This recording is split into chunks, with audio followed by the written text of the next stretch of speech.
नमस्कार, जोहार। मेरा नाम है विकास कुमार और आप देख रहे हैं दी भारत मित्र। कहते हैं शिक्षा उस दीप की तरह होती है जो प्रज्वलित तो शिक्षा के मंदिर में होती है, लेकिन अपने ज्योति से पूरी दुनिया में रोशनी लाती है। लेकिन क्या हो अगर शिक्षा के मंदिर की नींव ही अंधकार में रखी गई हो? जी हाँ, कुछ ऐसा ही एक मामला रांची जिला के तमाड़ से सामने आया है। यह मामला तमाड़ के सलगाड़ी स्थित तमाड़ इंटर कॉलेज का है। आपको बता दें कि ये इंटर कॉलेज पिछले 18 वर्षों से अधिक समय से संचालित है, जहां तमाड़, अड़की और बुंडू के सुदूर ग्रामीण इलाकों से हजारों छात्र छात्राएं इंटर की पढ़ाई के लिए आते हैं। और छात्र छात्राएं इस उम्मीद से यहाँ आती हैं कि पढ़ लिख कर वो अपने परिवार और क्षेत्र का नाम रोशन कर सच्चाई की राह पर चलेंगे। लेकिन इस सोच से विपरीत कॉलेज प्रबंधन ने तमाड़ इंटर कॉलेज की स्थापना कानून को ताक पर रखकर तो सरकार और जैक बोर्ड की आंखों में धूल झोंक कर किया है। संभावना ये भी है कि ये सबकी मिलीभगत भी हो सकती है, क्योंकि कागजों से तो ऐसा ही लगता है। क्यों, हैरान हो गए क्या? हैरान परेशान मत होइए, आइए जानते हैं क्या है पूरा मामला। दरअसल मामला यह है कि जिस जमीन पर यह तमाड़ इंटर कॉलेज संचालित है वो कुल 7 एकड़ में फैला है, जो कि एक गैर मजरूआ जमीन है, मतलब सरकारी जमीन है। ऐसे में सवाल ये उठता है कि सरकारी जमीन में कॉलेज संचालन की स्वीकृति कैसे मिली, क्योंकि ना ही सरकार के पास इसकी स्वीकृति से संबंधित कोई सही दस्तावेज मौजूद है, ना ही कॉलेज को मान्यता देने वाली जैक बोर्ड के पास। इस मामले को गहराई से समझने के लिए कुछ कागजों को समझते हैं। ये वो कागजात हैं जो शिक्षा विभाग और जैक बोर्ड द्वारा सूचना के अधिकार अधिनियम के तहत उपलब्ध कराई गई हैं। इस मामले में सबसे पहला पत्राचार माध्यमिक शिक्षा निदेशालय द्वारा जैक बोर्ड को लिखा गया, जो 2008 में किया गया था, जिसमें कॉलेज के लिए अधिग्रहित भूमि का जिक्र करते हुए शिक्षा निदेशालय ने जैक बोर्ड को यह सवाल किया कि वर्ष 2007 में ही अनुमंडल पदाधिकारी बुंडू एवं उप समाहर्ता भूमि सुधार बुंडू द्वारा कॉलेज के नाम पर भूमि हस्तांतरण के लिए अभिलेख अपर समर्था रांची के अंतर्गत कार्रवाई के लिए भेजा गया था। साथ ही यह भी कहा कि अगर भूमि हस्तांतरण की कार्यवाही पूरी हो चुकी है तो इससे संबंधित कागजात विभाग को तुरंत उपलब्ध कराया जाए, जैसा कि आप तस्वीरों में देख सकते हैं। लेकिन जैक बोर्ड के पास इसकी कोई जानकारी न होने के कारण बोर्ड ने 2012 में पत्राचार कर तमाड़ इंटर कॉलेज को भूमि संबंधित सारे डॉक्यूमेंट जमा करने को निर्देश दिया।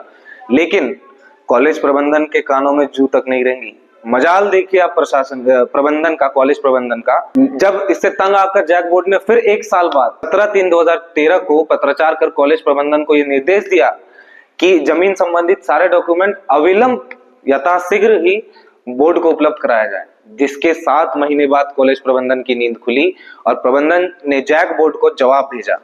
अगर आप इस जवाब को गौर से देखें तो प्रबंधन लेटर पैड में तारीख भी लिखना भूल गया है। अब इस जवाब का पॉइंट नंबर 1 को ध्यान से देखिए। इसमें लिखा गया है कि महाविद्यालय को पूर्व से ही उपलब्ध 7 एकड़ भूमि के अतिरिक्त 30 वर्षों के लिए निबंधित लीज पर 2.2 एकड़ भूमि प्राप्त है, जिसके कागजात जमा किए जा रहे हैं बोर्ड को। ये पॉइंट आप 1 में देख सकते हैं। इस जवाब के बाद ये तो साफ हो गया कि कॉलेज के पास कुल 9 एकड़ जमीन उपलब्ध है। लेकिन यहाँ सवाल ये उठता है कि कॉलेज के नाम से जब कुल 9 एकड़ जमीन उपलब्ध है तो प्रबंधन ने सिर्फ 2 एकड़ का ही ब्यौरा क्यों भेजा? अगर प्रबंधन द्वारा भेजे जमीन की कागज की बात करें, ये वो जमीन है जो कॉलेज प्रबंधन ने बोर्ड के आखिरी पत्राचार के ठीक 7 महीने बाद 19/10/2013 को 30 वर्षों के लिए लीज पर लिया। इन कागजों को देखकर ये साफ पता चलता है कि कॉलेज के लिए पहले से उपलब्ध 7 एकड़ जमीन से जुड़े कोई भी कागजात प्रबंधन के पास मौजूद नहीं थे। लेकिन प्रबंधन को जैक बोर्ड को जवाब देना था, इसीलिए उन्होंने मजबूरी में आकर ये जो नया 2.2 एकड़ जमीन है उसके कागज तैयार किए। ये मामला यहीं खत्म नहीं होता। जब इन गलतियों में कोई सुधार नहीं हुआ तो बेहतर जानकारी के लिए आरटीआई एक्टिविस्ट ने अंचल अधिकारी तमाड़ से इस संबंध में 2 बार सूचनाएं मांगी। हैरत की बात तो ये है कि दोनों बार अंचल कार्यालय की ओर से अलग अलग जवाब मिले। पहले आरटीआई में मांगी गई सूचनाएं जो आप तस्वीर में देख सकते हैं, जिसमें पहला प्रश्न ये पूछा गया कि जिस भूमि पर कॉलेज स्थापित और संचालित है उसका विवरण दिया जाए। जिसके जवाब में अंचल अधिकारी ने 7 एकड़ कुल भूमि की सरकारी भूमि है उसकी जानकारी दी, जैसा कि आप तस्वीरों में देख सकते हैं। जब दूसरे प्रश्न में यह पूछा गया कि कॉलेज स्थापित और संचालित किए जाने को लेकर अंचल कार्यालय द्वारा दिए गए आदेश की कॉपी उपलब्ध कराया जाए, तब अंचल अधिकारी की तरफ से यह जवाब आता है कि अंचल अधिकारी की तरफ से यह कहा गया कि इससे संबंधित अंचल कार्यालय में कोई अभिलेख नहीं है, मतलब कोई भी संबंधित दस्तावेज उपलब्ध नहीं है।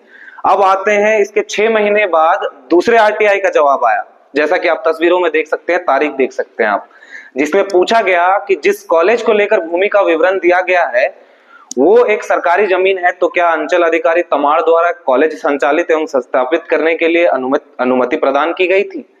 जवाब फिर से आया कि ये साफ तौर पर कहा गया है, जवाब में ये साफ तौर पर कहा गया है कि अंचल अधिकारी द्वारा ऐसी कोई भी अनुमति नहीं दी गई है। अब दूसरे प्रश्न पे अगर गौर फरमाए तो दूसरे प्रश्न में ये पूछा गया कि अगर अंचल कार्यालय की ओर से अनुमति नहीं दी गई है तो कॉलेज उस भूमि में कैसे चल रहा है? इसका जवाब दिया गया कि कॉलेज का भू हस्तांतरण अभिलेख प्रक्रियाधीन है, मतलब प्रोसेस में है, इसकी जांच प्रोसेस में है। ये दोनों आप तस्वीरें देख सकते हैं। इन दोनों कागजों को ध्यान से देखिए और समझिए कि अंचल कार्यालय तमाड़ द्वारा कैसे एक ही प्रश्न के अलग अलग जवाब दिए गए। अब आपको गूगल मैप के माध्यम से इन दोनों जमीनों के बारे में और भी अच्छे से समझाते हैं। ये पहली जो आप जमीन देख रहे हैं ये वो जमीन है जहां कॉलेज अभी चल रहा है। आप देख सकते हैं कि कॉलेज की बिल्डिंग के अलावा इस 7 एकड़ में कितनी बड़ी जगह खाली है। और वहीं दूसरी तरफ आप देखें तो ये वो जमीन 2 एकड़ जमीन है जिसके कागज प्रबंधन ने बोर्ड को भेजा है। मैप में इन दोनों जमीनों की दूरी आप साफ साफ देख सकते हैं।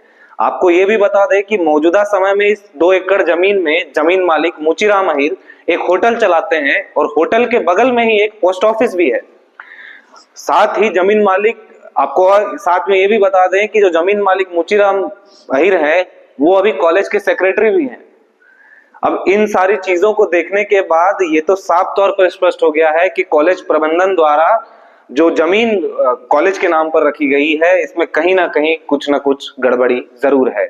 अब ध्यान देने वाली बात होगी कि आखिर ये क्या गड़बड़ी है और इससे संबंधित पदाधिकारी और जो विभाग हैं उस पर ये क्या संज्ञान लेते हैं। हैरत की बात तो ये है कि इसकी चिंता ना ही कोई शिक्षा विभाग को है ना ही जैक बोर्ड को। अब सवाल ये उठता है कि इतने विभागों के होते हुए भी ये प्रबंधन ने कैसे किया, कॉलेज प्रबंधन ने ये कैसे किया? अगर कॉलेज के पास पहले से ही इतनी बड़ी जमीन मौजूद है तो फिर ये नई जमीन की जरूरत क्यों पड़ी? सवाल ये भी उठता है कि अगर कॉलेज को सही में इस जमीन की जरूरत थी तो अभी यहाँ होटल जो चल रहा है इससे कॉलेज को कोई आपत्ति नहीं है। और साथ में एक और सवाल भी है कि कॉलेज को मान्यता देने से पहले जैक बोर्ड में जांच प्रक्रिया पूरी क्यों नहीं की?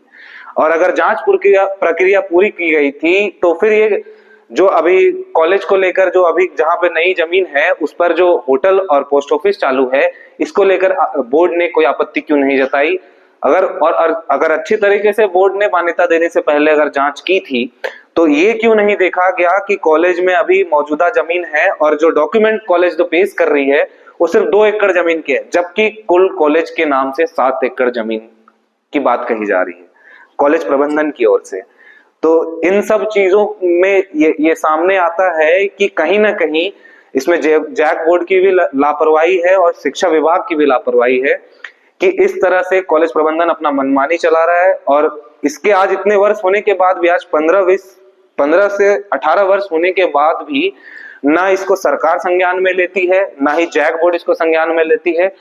प्रबंधन जो है और जो सेक्रेटरी अभी मौजूदा सेक्रेटरी है मुचीराम अहीर वो आराम से अपना कॉलेज चला रहे हैं, अपने जेब भर रहे हैं। लेकिन यहाँ पे एक देखने वाली बात यह भी है कि अगर कॉलेज को ये जमीन की जरूरत नहीं थी तो उन्होंने ये जमीन क्यों ली? और जमीन लिया ठीक है, जो जिक्र कर रहे हैं कि 7 एकड़ भूमि पहले से कॉलेज के पास मौजूद है, तो भैया ये 7 एकड़ जमीन का डाटा कहाँ है आपके पास, कागजात कहाँ है आपके पास? और अगर ये सरकारी जमीन है तो फिर इसको सरकार द्वारा दान देने के बाद ही कोई इस पे सुचारू रूप से कार्य हो सकता है। और अगर सरकार की तरफ से ये जमीन कॉलेज को आवंटित की गई है तो फिर इसके दस्तावेज कहाँ है?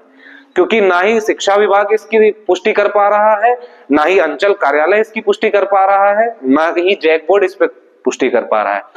तो हम आग्रह करेंगे माननीय मुख्यमंत्री एवं शिक्षा मंत्री से कि इस संबंध में आप इस मैटर को आप गहराई से लें और आप इसकी जांच जरूर कराएं, क्योंकि जिस क्षेत्र में ये कॉलेज स्थापित है उस क्षेत्र में सुदूर ग्रामीण इलाके हैं, जंगल क्षेत्र हम कहेंगे एक हिसाब से, तमाड़ का वो इलाका आता है जहां पर ग्रामीण इलाकों से हजारों छात्र छात्राएं अपने भविष्य को सुधारने के लिए शिक्षा हेतु आते हैं इस कॉलेज में। तो ये आस जो बच्चों की बनी हुई है, उनके माता पिताओं की बनी हुई है, ये ना टूट जाए। इस आस के साथ हम आग्रह करेंगे माननीय मुख्यमंत्री एवं शिक्षा मंत्री से कि इस मामले को संज्ञान में लेते हुए आवश्यक कार्रवाई जरूर करें, और साथ में उन पदाधिकारियों पर भी कार्रवाई होनी चाहिए जिन पदाधिकारियों की लापरवाही से इस तरह का प्रबंधन ने खेल रचा है, और ये खेल सकारात्मक रूप से अभी तक चला जा रहा है। और साथ में हम ये भी आग्रह करेंगे मुख्यमंत्री महोदय से कि जो बच्चे, अगर इस पर कार्रवाई होती है तो यहाँ जो पढ़ रहे हैं बच्चे अभी तत्काल में, उन पर, उनकी पढ़ाई पर रोक हो सकती है, उनकी पढ़ाई प्रभावित हो सकती है। तो हम ये आग्रह करेंगे तमाम अधिकारी एवं पदाधिकारियों, साथ साथ मंत्रिमंडल से भी, कि आप जो कार्रवाई करें उन बच्चों को मद्देनजर रखते हुए करें। उनकी पढ़ाई बाधित नहीं होनी चाहिए, उनको किसी तरह की परेशानी नहीं होनी चाहिए। इसी तरह के खबरों से जुड़े रहने के लिए बने रहे हमारे साथ। मैं विकास कुमार, दी भारत मित्र।